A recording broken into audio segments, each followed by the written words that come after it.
and I'm going to share my screen. In the middle of doing stuff, I will probably just click out for a second just to make sure we don't have anybody sitting in the waiting room. All right, let's go ahead and look at your class on Canvas.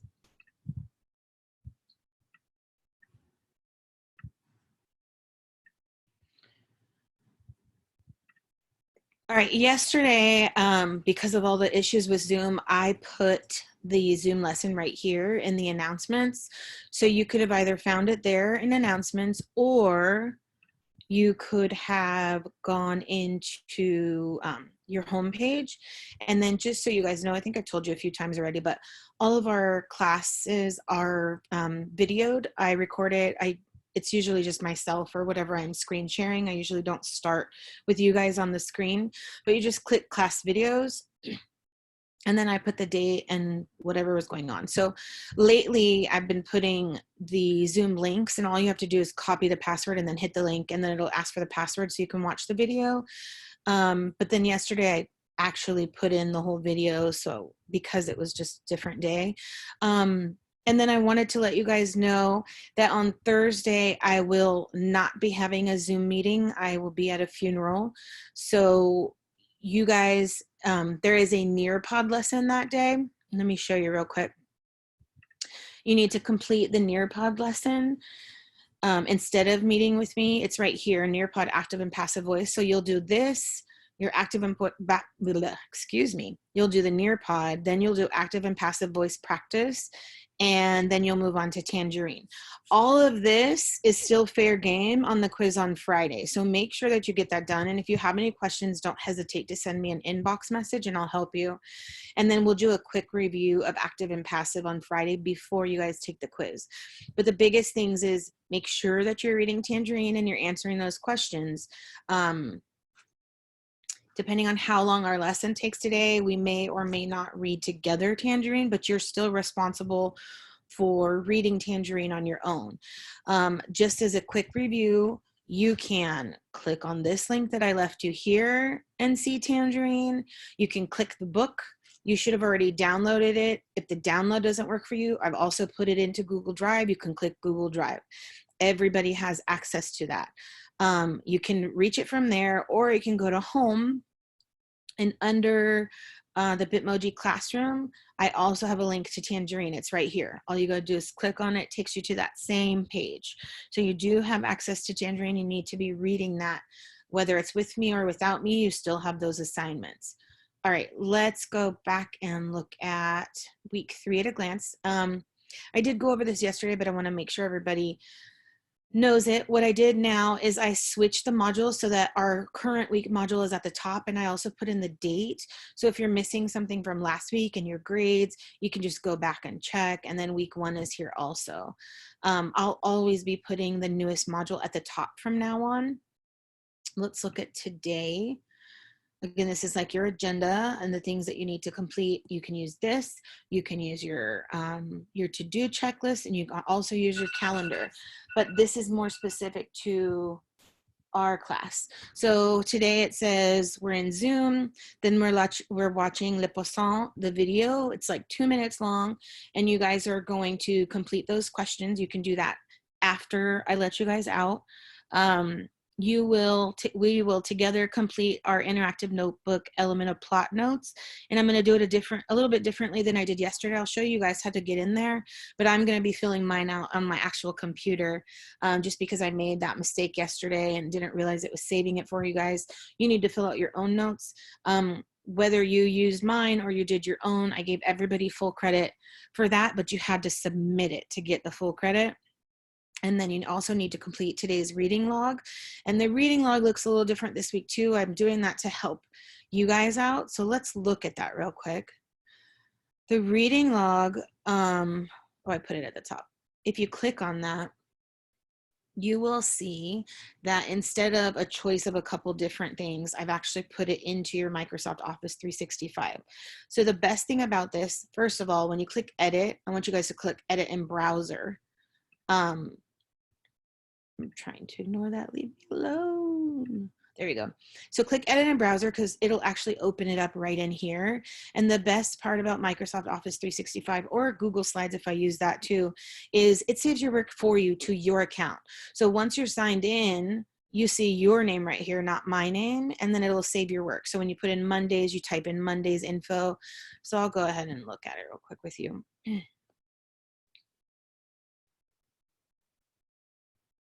PowerPoint's giving us a little trouble. Let's go back, try again.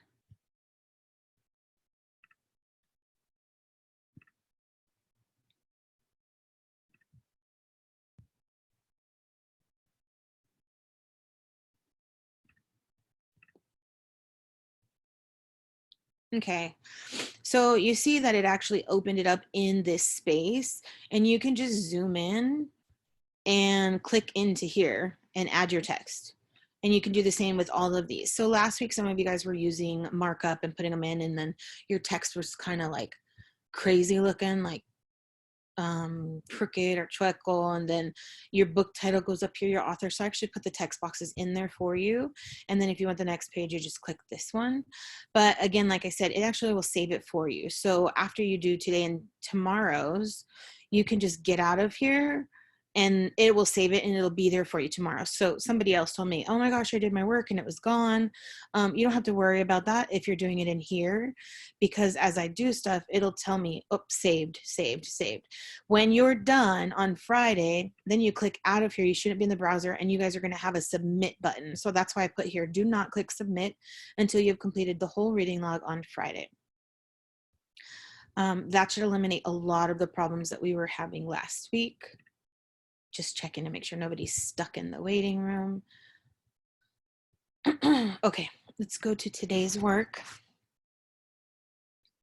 So today we're going to look at a short video clip from The Little Mermaid, but the questions that you're going to be answering are down here, and you guys have to click I think you click submit, and then you go in and you write these down. So my rules are, in order to get credit for this today, you have to make sure you answer all of the questions in complete sentences.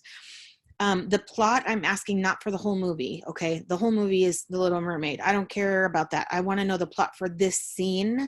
I want to know the setting for this scene. The complications are the problems that arise. So when I asked that earlier in another class, I said, what are the complications? And they told me the plot. We're looking for actual problems that happen to the protagonist, okay? And then the antagonist, again, is the antagonist is the person in direct conflict, the person or force in direct conflict with the protagonist. If we were looking at The Little Mermaid as a whole, the protagonist would be Ariel, the Little Mermaid, and the antagonist would be Ursula, but neither one of those are in this clip. So I wanna know what it is for this clip.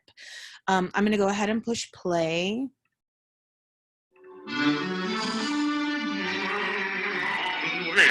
Cuisine, Champs-Élysées, Maurice. Les poissons, how I love les poissons. Love to chop and to serve les catfish. First I cut off their heads and I pull out their bones. Ah mais oui, ça c'est toujours délé. Les poissons, with a cleaver I hack them in two. Pull out what's inside and I serve it up. God, I love different fishes, don't you? Here's something for empty the planet. Prepared in the classic technique. First you pound the fish flat with the knife. Then you slice off the skin, give the belly a slice. Then you rub some salt in, cause that makes it taste nice. Zut alors, I have missed one. Sacrebleu, what is this? How on earth could I miss such a sweet little succulent crab? Quel dommage, what a loss! Here we go, in the sauce. Now some flour, I think just a dab. Now I'll stuff you with bread, it don't hurt, cause you're dead, and you're certainly lucky you are. Cause it's gonna be a hot magic silver pot to the poisson.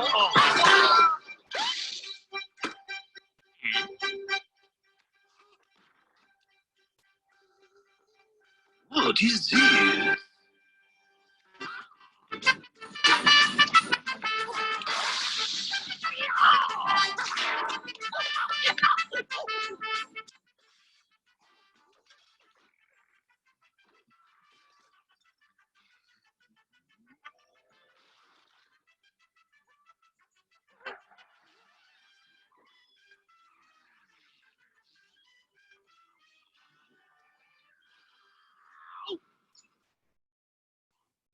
Okay, so looking at the questions, you guys will describe the plot. The one thing I would think you may have issues with is complications, which is something that we went over yesterday, right? So complications are problems that arise as characters struggle to meet their goals. So Sebastian's goal, which is the crab, is to get away. So what are the complications that happen while he's trying to get away? One of those things was like being flung over to a pot that was full of boiling water. Had he fallen into it, he would have died and been cooked. Another was something that the chef was throwing at him. So there's a few complications in there and you need to identify all of them. The rest of these are pretty simple. So make sure you get those done before you go on to your next class. And then let's go on to the next thing.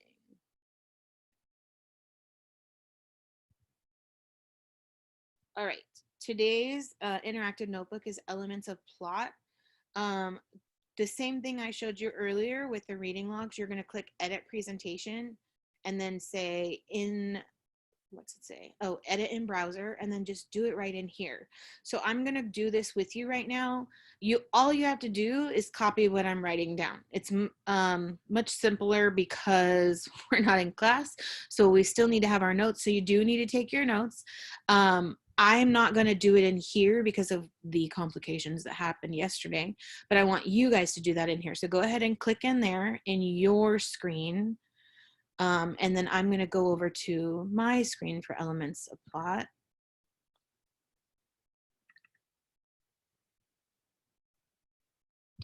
And I'll zoom in a little bit. So our essential question is, what are the elements of plot? Yesterday we looked at story vocabulary, and one of those was complications.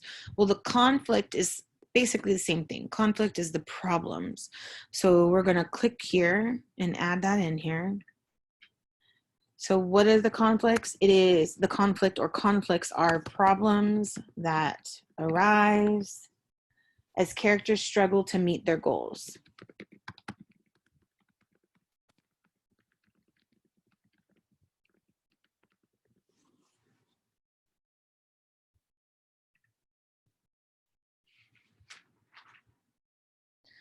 Okay, for the rest of these, I'm going to add bullets and I'll show you how to do that.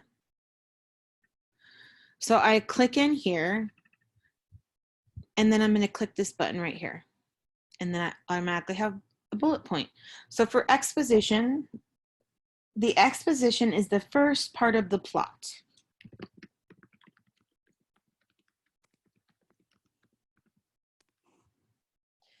It is where the characters, setting, and basic situations are revealed.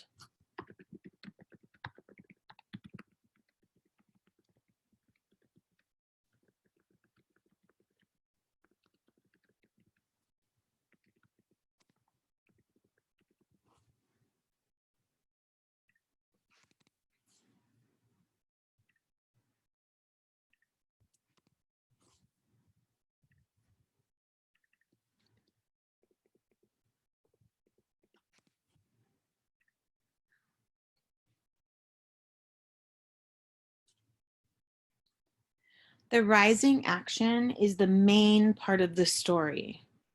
And again, I'm going to pop in bullet points.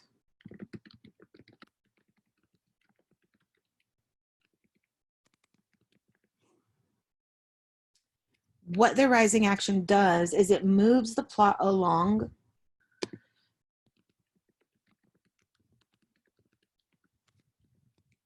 And it's also where the complications arise and where the conflict arises.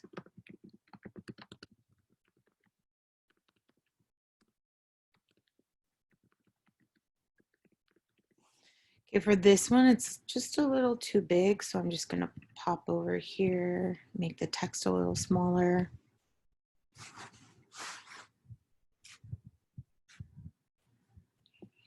Okay, the climax. The best way to remember this is it's the oh my God moment. It's the OMG. So I'm going to pop this in again, and we're gonna call this the OMG moment, otherwise known as the most exciting or intense part for the protagonist.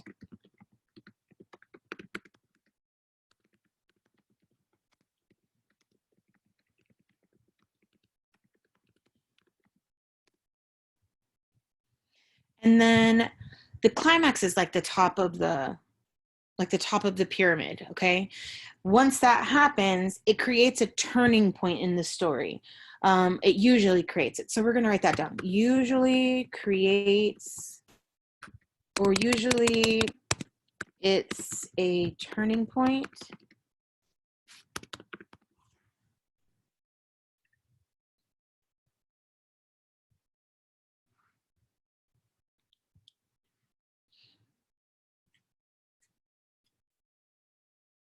Okay, the following action is what happens after the climax. And the following action is, or are events that follow the climax and lead to the resolution.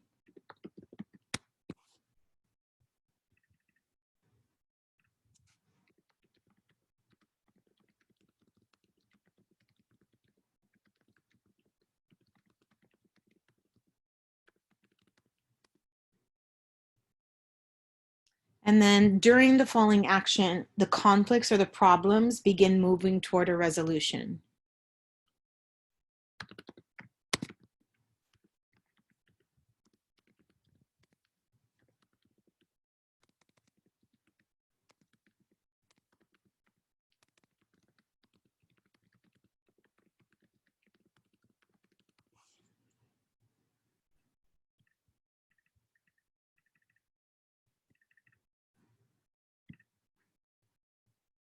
And the resolution is the end of the story.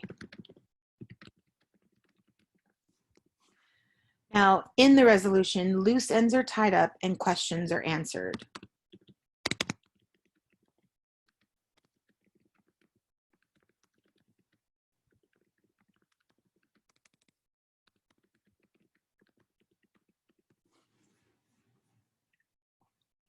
Leave that there for a minute. If I'm going too fast or at any point you need to see this again, all you need to do is go into your class, the main homepage, click on class videos, and about 10 minutes or so after class ends, I will have this video posted, and you can just fast forward to where you need to see it.